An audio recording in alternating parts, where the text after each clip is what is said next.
Hey guys, Coach Gaglione here. Today we're talking about safety in the squat. So a couple of things, whether you're using a monolift or you're using a rack, there's a lot of similarities. The biggest difference is going to be the safety straps versus safety pins. So you can kind of see, we'll just pan over here really fast. So this would be an example of an actual pin. So we see this really commonly, face savers for bench press. So if you're not squatting in a power rack, we're going to use these straps. So in a perfect world, we want to set this height where it's just below their bottom position. Typically a Gaglione strength and training group, so admittedly, we could be a little bit safer, but we usually have really good spotting crews available. So, but basically, this would be like too low, like the safeties would be too low, and also the rack height would be too low. So the first part of having a good safety is making sure that the hooks are properly set up. So we're using a buffalo bar today, so we're going to have the hooks in. I like to have the bar all the way to the front of the rack personally. And when we're using the safety straps, we want to make sure that our hands are not inside the strap. We had our friend Dan Bell, I think, lost part of his finger because I think it was that he might have been spotting, but he got it. I believe he got his hand caught. I think he was actually spotting, not lifting. So you guys can fact check me on that. But people have lost fingers and stuff or injured because they have their hands. So the hands are always going to be outside the strap.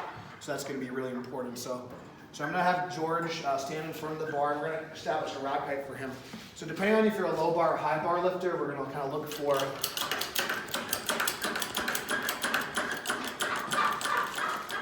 kind of sternum height. So again, if he's a higher bar lifter and he's wearing heels, there's other considerations, but he's going to set up and we're going to see how much clearance he has. So part of the safety is making sure that the equipment is set properly for the lifter. And he's going to stand up. Good. So let's just come back again. So he's walking it out, and then so you could probably go a little bit higher, maybe potentially. So let's walk it back in. So all right. So now I want you to try to use the monolift and just stand up with the weights. Get your stance. Just get your normal stance. Just widen out a little bit. Just stand up. Yeah. So if you can see, if he was using the monolift, this is probably a good height for him. If he's going to walk it out, you might need to bring it up a little higher. So typically, if you're a walked out lifter, you're going to start with your feet more closer together, so which is going to make for a higher rack height. Okay. If you're using the monolift and you're already in your stance, you're going to typically have the rack height a little bit lower because you're going to, by widening your stance, it's going to shorten the range of motion and thus kind of shorten the height you need. Okay. So at this point, let's rack it. So we talked about where the hand placement. We want to make sure we're outside the straps. We talked about getting a proper rack height. The next thing is communicating with the lifter. This is really often overlooked. So out of me, it's really easy. They're doing one rep, right? In training, I've seen it many times, even here. People might think that, they're doing 1 or 2 or 3, and then they're doing an AMRAP set or doing a set of 5. So it's really important. So I'm going to just ask him, how many reps are you doing? So let's say, let's just pretend you're doing sets of 5. So you're going to tell me, so how many reps are you doing with the set? 5. So now I know that he's going to do 5 reps. And if something obviously goes wrong, I could take the weight. But I know we have a good communication, so I kind of know. So what I'm going to look for, let's say I'm using a monolift, I'm working the cradle. I want to make sure he has clearance and he has stabilized the weight. If he's doing this, I should probably wait a second if he's like convulsing or having, you ever see the people that are really shaky? We don't want to pull it too soon. If we pull it too soon, these hooks can catch the bar and pull the lifter forward. So we want to make sure there's clearance here, okay? So that's going to be another thing. So he's going to get in a stance. So we're going to use the monolift this time. So just widen out your feet. We're just going to stand up. So George has never used the monolift before, so that's why I wanted to kind of use them. So he usually walks out the weight. So he's going to stand up. So now he's got clearance here. Okay, and he's settled the weight. He's not shaking. Okay. So now I'm going to pull the weight. So now with the cradle, this is how the cradle works for the monolift.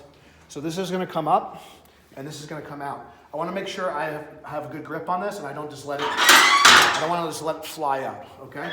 So what I want to do is push this and then pull it out, and I want to pull it out all the way.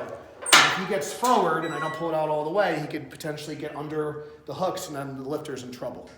Now he's going to do his 5 reps. And now let's say that I was spotting him just by myself. If you only have one spotter, this is a really good technique. If he gets in trouble, I can grab him. If it's a female lifter, just make sure you communicate ahead of time. And then from here, either I'm going to pull the cradle here if I'm a single person, or I will stay at the side. So now we're going to get let's get two more. Let's get Alex and John is good. So if we have two spotters available, one person will work the cradle, and then there'll be two people on the side. What we want to look for on the side is if you're spotting in a meet, we want to make sure that you're not impeding the judge's view. So that's good to kind of practice. If you are not spotting in a meet, the most important thing is that you're following the weight. So let's just get in position, guys. So if you notice, Alex is doing a good job of cradling the weight. John's doing a really shitty job. So let's get in position. So we're going to have the hands up. Okay, so this is good. So we're going to follow it down. So Alex, I really like his position. So if there was plates here, he could grab the plates and grab the weights immediately. Just pretend to miss, George. Just kind of drop down. So what ends up happening is, just fail. Now you can pick. So if you're already in position to accept the weight, you don't need to react. So what you don't want to do is be spotted like this. Or, again, I know some people teach this, but we don't do this shit either, because what ends up, do you think, is 700 pounds going to potentially go through your thumbs? I would say, yes, probably, okay? I've personally spotted a grand before. I've had a grand lifted off of me before, and you're not going to hold a grand like this. It's not a really effective technique. But you can accept a lot of weight if you're utilizing your whole body. You're also getting the strength of your torso and your hips here. Your thumbs and your fingers are not going to be able to support a lot of load, especially if it comes crashing down. So the most important thing when you're spotting, now let's say he's straining. If the bar does not travel downward, or the head spotter, the head referee, or whoever's working the cradle doesn't say, if the lifter says take it, you should take it. Okay? So let's just show one more rep, so let's get in position, spotters. So we're going to cradle the weight, and then John, I would get a little bit more get more, yeah, that's better. Okay, and you're going to have a good athletic stance to accept the weight. And he's going to come down. And if he gets in trouble, take it. They're in position to grab the weight. Now, once he's done, when do I rack it? Okay, I rack it once he's fully erect. So whether he completes the lift or the spotters get him to completely erect. And after, if it's a meet, after the head referee gives the rack command, you do not bring this in until after the lifter is erect and receives a rack command. So if I don't hear the rack command at a meet, the cradle should not go back in. It should stay out, okay? So he's clearly done. But if he was still going and if I brought this in early, he could hit the hooks. That could be problematic. So I want to make sure he's fully erect, and the spotters are also going to help him back in. Now let's say I was a little slow and I didn't get this back locked yet. As long as the bar is in the hooks, the lifter is safe. Okay? No problem. But ideally what I want to do is stand up with the weight again. Stand up. So ideally, I want to bring this in, lock it, and then he brings it down. That's the most ideal situation. That's the safest position in a squat. The biggest thing is you want to be in position to accept the weight. You don't want to have to react. You just want to be in position to accept the weight. The other thing is communication. Make sure that you know how many reps the lifter is doing. Understand the difference between a meet situation spotting versus a training situation spotting. Safety first. If you're healthy, it's going to help your performance. I know sometimes this stuff is not as exciting, but that's going to be some safety. I think that kind of goes over most things. The other thing I will say, if the lifter is in wraps, get the wraps off them. If the lifter's in a suit, get the straps and wraps off them quickly. That could be a safety concern for them passing out, for cutting off blood flow and things like that. I